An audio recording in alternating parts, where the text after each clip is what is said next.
Welcome to the Insomnia Project. Sit back, relax, and listen as we have a calm conversation about the innocuous, ordinary things that are meant to just relax you and help you find your way to sleep. I'm your host, Marco Timpano. I'm the innocuously named Amanda Barker. What other synonyms are there for mundane? I don't know. Innocuous. Innocuous. Non-consequential? Yeah, that's a good one. Non-consequential. I really like that. Yeah. You know, neither here nor there. Neither here nor there. Come see, come saw. Yeah, a little bit of this, a little bit of that. I guess so. I guess that all works. We did not... Marco said to me, I don't know what we should talk about. And I said, why don't we just turn the mics on and start talking? I feel like I've talked about every innocuous thing possible. It's one of the most challenging things about the podcast. I feel like I have yet to begin. Well, then I throw the ball into your court and see. Well, I'm going to talk about what I was saying 2 seconds before you turn the microphone on, which is I have a bone to pick with Jeopardy. Here we go, folks. I hope this is innocuous enough and make it as relaxing as possible. Yeah. So Jeopardy is a relaxing show, ultimately. And I think that's why I have really started to enjoy it as much as I have. So when I was young, Jeopardy would be on, while my dad was cooking dinner, sure. Which we had a few years where my dad was home with us more than he wasn't. And so he would take care of dinner or at the very least follow the well-laid plans my mom had left out for him. And it was on with like reruns of MASH, which he would watch a lot of. Reruns I love MASH. Of The Brady Bunch and Three's Company, which we would watch a lot of.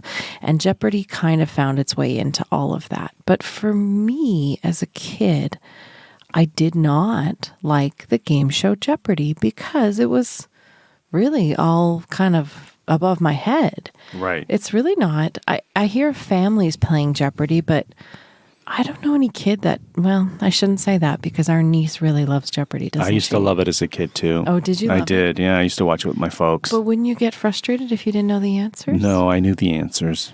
I guess I just we were not the same kind of child. No, I was pretty good. There was categories that I loved, but I love... Our niece is like that. Yeah, I love games. Mm-hmm. So for me, and you know this, Amanda knows this about me, I love game shows.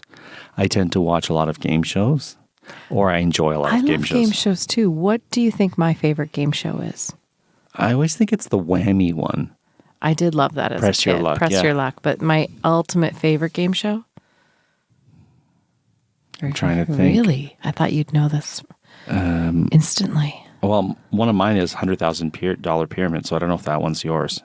I liked that one a lot as a kid, but that wasn't my favorite. But is that your favorite one? Jeopardy is my favorite, but okay. Yeah, Jeopardy I thought, what is it called? $100,000 Pyramid? Yeah, I like that a lot. Didn't the number change over it used to be, when I was a kid, it was $25,000 Pyramid, and then it got to $100,000. Dick Clark used to be the host of it. Did it ever stop at 50 or 75? I don't remember. I mean, my goodness. I don't know if it was a gradual scale, but Dick Clark was the host when I was a kid. Mm-hmm. Then Donny Osmond hosted it for a while. I remember that, yeah. And I've liked all the hosts, to be honest with you. Michael Strahan is the current host of it. He's great. He is great. I like him a lot. Yeah. So that's your favorite, or Jeopardy's your favorite? Jeopardy, and then if you're talking like... then the Pyramid would be my next. So my favorite is The Price is Right. Oh, that's right. Of course it is. Yes. By like a million. I mean, there's nothing that comes close for me to The Price is Right. For me, that's not a game show, though. But I guess it is. Really? Yeah. Mm-hmm. Why? Because there's no competitive... For me, I like... Oh, that's probably why I like it. Yeah, it's all about like guessing the price of things. Yeah, well, because it's one at a time. It's the person against the game. Sure. Versus people competing against each other. I mean, I guess they are competing against each other in Contestants Row. Now, I don't know. We do have worldwide listeners, so I'm starting to wonder if I'm pigeonholing us a bit. No, not at all. Do people watch The Price is Right all over the world? I don't know. The Price is Right is a game show that is featured all over the world. Is it? Yeah. There's a great documentary on Netflix about The Price is Right and about one contestant who made it a decades-long study. And he would line up, because it's not like this now, but it's only just recently that they've changed it. But it used to be that you would line up, get interviewed in line, and then out of the 300 people in the audience or whatever it was, get chosen, right? Mm-hmm. And they would say, come on down. And so he would do this on a very habitual basis, and he made Excel spreadsheets and charts and graphs where he learned prices of things. He and became an expert. And also in how to get on the stage and all of that. So he played once, and then because he played once, they kept letting him come back in the audience, but they wouldn't call him down. So he became known there was a community of people in The Price is Right. And so they all started to know him, like the audience people that would show up every day. Sure. And so they would turn to him. So there's a lot of footage of them turning to him and him giving like exact pricing and stuff. And then I think he did win all of them at one point. And we have a very dear friend who listens to this podcast, Nima Karazi. Am I allowed to say his name? Yes, he's been on the podcast. He's a wonderful guest. He was a contestant on The Price is Right. Am I allowed to say how he did? I think you must at this point. But yes, he was a guest on The Price is Right. So again, I don't know if this is innocuous enough for listeners, but for me, this is what I think about when I go to sleep. I'm on The Price is Right. I'm the first one called to Contestants Row, and this was Nima's journey. He was the first one called to Contestants Row. It was a trip that they bid on, which is never what they bid on. It's always rare, yes. A wallet or a vacuum or something. A scooter of some sort. Yeah. Well, he bid on a trip to Las Vegas, got closest to it and won it. That's correct. Because when you win it, when you get close, and then you get to come up on stage. And it's sort of a tiered system, isn't it? So then he played the game. He did. He won the game. Very well. The very first game, he won a rowing machine, shoes and purses. Designer shoes and purses. And a trampoline. That's correct. All things that are not, I think they have the rowing machine, but they're trying to find a home for the shoes and purses. And they live in a condo with no backyard. So they do not have a place for the trampoline. I don't think it's fair to say they don't have a backyard because they have a pool that they share. Oh, they have tons of space. But it's a beautiful space. Don't get me wrong. Mm-hmm. Absolutely. Gorgeous. Beautiful pool. No, it's a shared space. So unless they'd have to get all of the condo people to vote on having a shared trampoline in the space. Which I think is fair. Well, they could, I suppose. Anyway, I think they've sold that. I'm not sure. But so he won all that. Then you go at the end of each showcase, you get to spin the wheel. That's right. He was the first one or the last one to spin the wheel, I think, because he had won so much. Okay, I don't know where he was in the lineup, if he was 1, 2, or 3.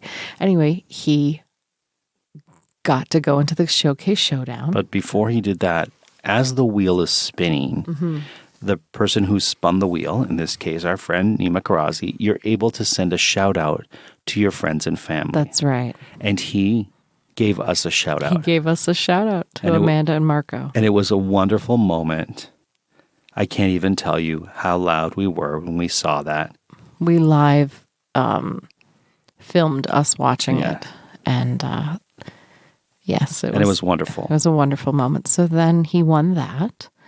Then he made it to the showcase showdown. I think the person passed, so he bid. I think that's what happened. The other person had one more, so I don't recall that. He bid. I don't know. I can't remember anyway. I don't know. Or maybe he passed on the first one. I don't know. He won the showcase showdown. He won the showcase showdown. He won every single thing he did. It was wonderful. It was my dream. It was wonderful. It was my dream. It was absolutely wonderful. And he won. Do you remember what he won? He won a trip to the Grammys. Well, which was down the street. It's in LA, I think, wasn't it? Yeah, it was in Los Angeles, but he won a trip. Did they go, though? I don't remember ever hearing that they went to the Grammys. I don't know. Maybe next. I think they did. This year? Next year? I'll have to confer on that. Then they won a trip to Chicago, which is what I was thought you were going to say. No. They want a Yeah, trip. that's right. They want a trip to Chicago, the Grammys, and they won a brand new car. That's right. A car. That's friends. right. They won a car. It's wonderful. And they're driving around and it has a license plate saying, I won this on The Price is Right. Can you believe that? I got to sit in that car. Yeah, we both did. Yeah. We got to sit in a Price is Right car. Pretty great for a free wonderful. car. Yeah. So that's my dream, is to win all those things. It's the most exciting thing I can imagine.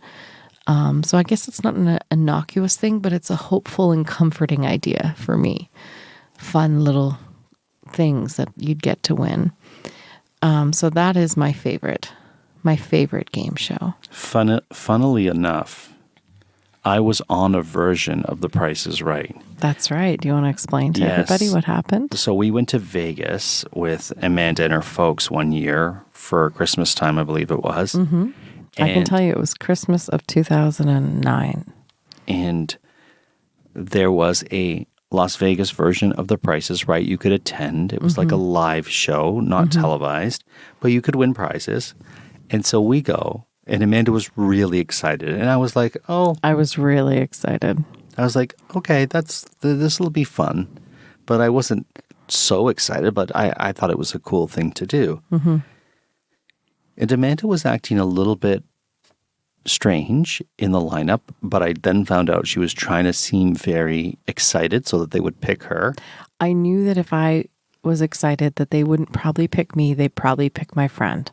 Because you and I know from improv rules, you don't pick the crazy lady in the crowd, you pick her friend. Right. Because then she'll go crazy in the crowd and get the crowd pumped. Right.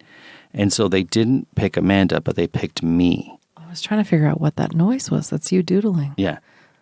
And so they I'm just calling it out because we can hear it. If I can hear it. You can hear it. I can hear it through my headphones. I have a pencil that I was pencil doodling while we were talking. Yeah. And anyways. Pencil doodling. Pencil doodling. And so they called my name to be in contestants row. And it felt like the world had stopped, time had stopped. I didn't know what to do.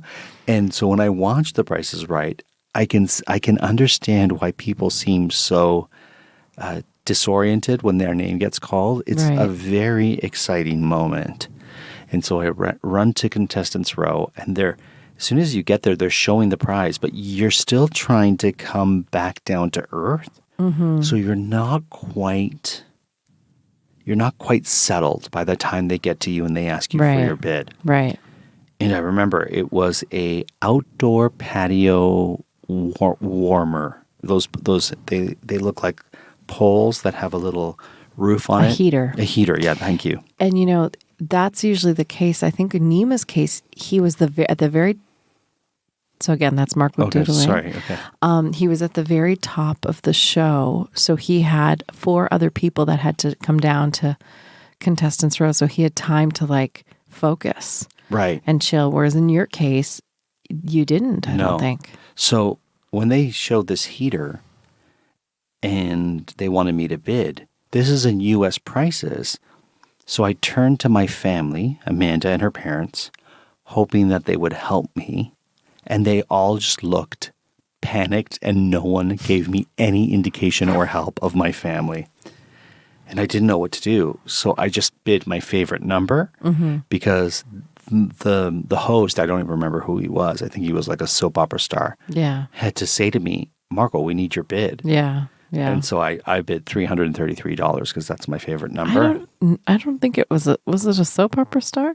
I think we think it was a soap opera star because we knew a soap opera star when we were on cruise ships. I think it was a soap opera star. And he used to tell everyone that his headshot and resume, he had a talk back after his show, get to meet him.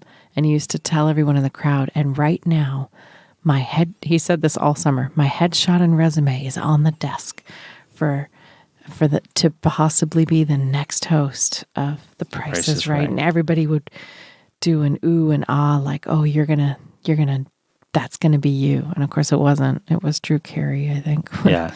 Anyways, so maybe it was the Vegas one. I don't know. I bid $333 because my family did not help me at all. My apologies. And I was shouting things, I think. No, you weren't. Nobody. I looked over. Your parents looked frightened, and you just were stunned. And so I bet my favorite number, and I had overbid, or I had underbid. I think you overbid. It was like 168. It was like really low, and I was like, really? All the prices on that one that you were on, that fake one that you were on, were very low. And the thing about that one is, unlike the real one, well, maybe they do this in the real one now, but if the person, I think there was only one showcase at the end, and 2 people bid on it, and they both bid over, and it was like, okay, now we're done. Go back to gambling. And the reason they both bid over was because there was a car, but the car was so cheap that... Inexpensive, yes. Yeah, inexpensive, that everybody would just bid over. Yeah, because you have to bid. It was like an $8,000 car. The retail price, not the actual price you would pay. Oh, was something like that case? Yeah. Oh, yeah, that's right. They say actual retail price. Right. So what does that mean, retail price? I guess the price that Not a wholesale. No, I don't know, but it was a lot lower than you would think. I can't even remember. It was low. Yeah, it was low. And all the products on that were low, and people would bid over, and then nobody would win them. That was, it's Vegas. Yeah. So, and what's sad is, had I won and got to go up, I think it was Plinko was the game. Was it? I think it was Plinko. Well, the other thing about the one you did, which is why it's a subpar prices, right, is they wanted to include as many people as possible. That's right. So you didn't get to stay in the real one. You get to stay in contestants row. Right. You might stay there the whole game, or you just keep bidding until you get up on stage, or you never do. But if you go up at the beginning, like Nima did, then you have potentially 6 opportunities to get on that stage. Exactly. But they wanted to cycle through as many as they could. So they just kept bringing... however many it was, 4 or 5 people up each time. And then if you didn't get on stage, you went back into the crowd and they called up 4 or 5 different people. So again, it was a little bit different, your version. I'll say this. I know I didn't win. I know I didn't get help from my family. I'm still a little bit bitter about that. Sorry about that. But I will say this. It was a lot of fun. I had a great time. I won't forget it. I can still recall the excitement of that moment. I don't know why we're talking about such exciting things on the podcast. Well, I know you were getting excited about. I actually want to talk about Jeopardy. Oh yes, that's right. You have a lament, Amanda's lament Not a corner. Lament. It's a lament. Well, I wanted to explore Jeopardy as a concept. But you started off by saying you have an issue. Yeah, we can keep raising the ante and disturbing our poor listeners if you want. I can go right into the issues if you want. So my issue was that Jeopardy they often have a video category. And last week they had a video category with Ellie Kemper, who is the host of the brand new show, The Great American Baking Show, which was very welcome news. Because we're big fans of the British and the Canadian version. Which we've talked about many times. Yes. And that is a comfort watch of all comfort watches. That is the British Baking Show is the most comforting thing you can watch. We've tried to watch the Irish one. We can't really get it. The Australian one. I wish they were available. If there was a baking show channel... We would subscribe. We would certainly subscribe to it. We would add that to our list of subscriptions, yeah. We watched the Junior Baking Show. Love it. Amanda often cries during that one. I do, yeah. They're so sweet. They are sweet. So they had a video category, and it was about the brand new. And usually they do this. Like, they'll do this at least once a week to promote a new film or whatever. And so that's what they were promoting. So we were very excited. But the video clues... pertain to the show. No problem. So they're talking about things that the contestants had to make or whatever. But what they kept doing was showing the final judging of episodes. So in this episode, they had to make, for example, a low tea versus a high tea, or a casual tea. So they showed the 3 contestants that were left at the end of the show being judged. I couldn't believe it, Marco. Yeah, because now when we go to watch it... we know who the final 3 are because they showed it on Jeopardy. It's true. I mean, spoiler alert of spoiler alerts. I couldn't believe it. Now, I don't know their names or Right. anything. They should have edited that part out, or they shouldn't have showed that The one. person who did that didn't know what they were doing. It's very clear to me that they didn't understand that they were revealing very key points of the show and didn't understand the fan base, I suppose. But so that is my bone to pick with Jeopardy. There you go. But that said, we have become great fans. I have become, and this is what I wanted to say, I have an appreciation of Jeopardy as an adult that I did not have as a child. And unlike you, as I've said, I didn't care for it as a child because it felt it might as well have been in another language. I never knew anything. Every now and then I might know about something, but that would be it. Whereas you can hook onto things. And our niece, Yes. if there's a Greek mythology question or Roman mythology, she knows it. Yeah, that's her category. She loves She's good mythology. animals. She loves animals, science questions, some for sure. geography questions. She's quite good at as well.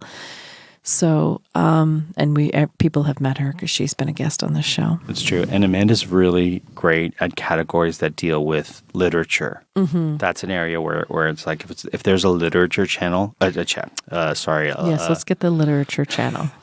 If there's a literature category, you usually really excel at. There was at one point in Canada something called Book TV. Do you remember that? It was I do. Very short-lived. It was for those in Canada, it was a Moses Znaimer project, which he was quite a pioneer, actually, for so many different genres of TV, and a lot of current TV is actually reality TV is influenced by some of the things that he did back in the 80s. Truthfully, I love watching Jeopardy with you because every once in a while, one of us will answer a question that the other is very surprised.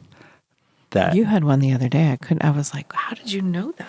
Yours was the Sumerian one. You got the Sumerian one. Yeah, you didn't know I was so into it was Sumerian writing. And I said cuneiform. And he was like, how did you know that? It seemed so random. My John Davis, my 7th grade social studies teacher. He was an amazing teacher. Yeah, there's certain things that they love on Jeopardy that they keep coming back to. They seem to love Alfred Lord Tennyson. Yes. They love Jane Austen. Mm-hmm. Anything by Shakespeare. I've noticed a lot of Robert Frost. A lot of Robert Frost. When in doubt, just say Robert Frost. I can't properly say it, but the country of Lesotho? Lesotho. I think it's Lesotho. Sure. I'm probably saying it wrong, but the country that's enveloped by South Africa, that is an answer to a lot of questions. Lesotho. That's what it's spelled like, but I think it's pronounced Lesotho. Okay. Or Lesotho. Yeah, we'll learn it. Anyway, see? That's why we need Jeopardy. I got a final Jeopardy the other day that you were impressed with. And none of the contestants. You often will get the final Jeopardy, and none of the contestants will get it. What's funny is when I was a child and I would watch it, the most frustrating thing for me was I could never get the final Jeopardy questions. Really? And I think with age, you just learn more. Yeah, you just know more. Yeah, and so I would love to be, where you would love to be a contestant on The Price is Right, I would love to be a contestant on Jeopardy. Would you now? I feel like I'm not learned enough. Oh, I don't think I'd win. I don't think I'd be fast on the buzzer, and I don't think I would. Yeah, that's part of it, right? It's not even about what you know; it's just about getting on that buzzer. I don't think I'd respond correctly to most of them, but I would just like to be on it. But here's a fun thing that we like to do with Jeopardy. We like to, when the category for Final Jeopardy comes up, and they all bid on how much they're going to play on their Final Jeopardy, and it depends on how much they need, but also how much they know in that category. Right. So when it comes up, we try to guess what the question will be. So, for example, if it's American history, you would say? John Adams. Right. And I will say the Battle of Bunker Hill. And then they're both Bostonian things, which, by the way, they seem to love. Yeah, they do. Revolutionary stuff. And we guess this before they reveal the actual question. And sometimes we're right. We get the answer right. Yeah. It'll be like Winston Churchill, and then it'll be like this British Prime Minister, and Yeah. we'll look at each other, we're like, oh my Wow. goodness, we got it. From the category. So that's a fun little game at home anybody can play along with. I do enjoy Jeopardy. And there's been some wonderful champions over the last 2 years. Mateo Roach. They're doing Amy Schneider. This week that this podcast airs, like today's episode, is going to be in the middle of Champions Week. So they're going to have all those great champions playing. Oh, this is Mateo exciting. Roach, Amy Schneider, the older dude who's a professor, I forget his name. Sam something. Sam something. This podcast sponsored by... What channel is Jeopardy on? I don't even know. I can tell you... By Merv Griffin Merv Productions. Griffin Productions. I know that CBS does Price is Right. Price is Right. I wanted to say Get Set for Life, which was a TV show I was on a long time ago. There you go. And I was like, I can't think of the name of it. You know what's funny is if you ever have the opportunity to watch some Canadian game shows, they truly are the worst. Do we have any? We used to have them when I was a kid, and it was like bumper stumpers where they'd look at like... They don't age well. I'll say that. You'd look at like car license plate letters and numbers and figure out what it was supposed to be Oh my gosh. saying, and you'd win money on that. Or Mad Dash, which was like a game of life board. You'd have to physically walk on different spaces and answer questions, and they were horrible. And just to bring it full circle before we end this episode, Alex Trebek, who was, of course, the beloved host of Jeopardy, was from Sudbury, Ontario, and he was the host of a game show called Pitfall. Oh, okay. And so what would happen is the contestants would be on the top of an elevator. Okay. So you'd be like the top, like picture. Is this a relaxing thing for people? It might be. Okay. And so what would happen is you would be on the top of an elevator and you'd had to cross like 5 or 6 elevators. And if you got the answer wrong, the elevator would go down a floor. And as it went down, it would eat some of your time. Okay. And then you'd have to get it right in order for the elevator to come back up. Okay. So that you could continue walking on the top of these elevators. Interesting. It was called Pitfall. Never heard of this. It was probably the best of the Canadian Pitfall shows. was my favorite Atari game. Wow. Just in case anyone was wondering. Well, that was the show that Alex Trebek did. In Canada, I knew him before he was the host of Jeopardy. Wow. And having said that, our episode today that talked a lot about two talk shows, or 2 game shows in particular, is now done. Okay. I want to mention that we did reference Nima Karazi, the dear friend of the podcast. He has a great podcast as well. Tell us what it's called. It's called My Gastric Sleeve, and Michelle Miracle was on last week's episode. Who's his partner? And also our dear friend. Also, and she has an art company called Mishmash Art Stash. Probably know it because she was recently a guest on the podcast. Exactly. And there you go, Amanda. Well, I'm going to dream tonight of my big win someday on The Price is Right. In fact, I think they're casting, so I might actually fill out the form. Oh, here we go. It's a like a sort of a New Year's resolution. It's a bucket. When people talk about a bucket list, that's mine, to be on that show. There you go. Well, we hope that you have pleasant dreams of being on whatever lovely show you want to be on. And until next week, we hope you were able to listen, win, and sleep.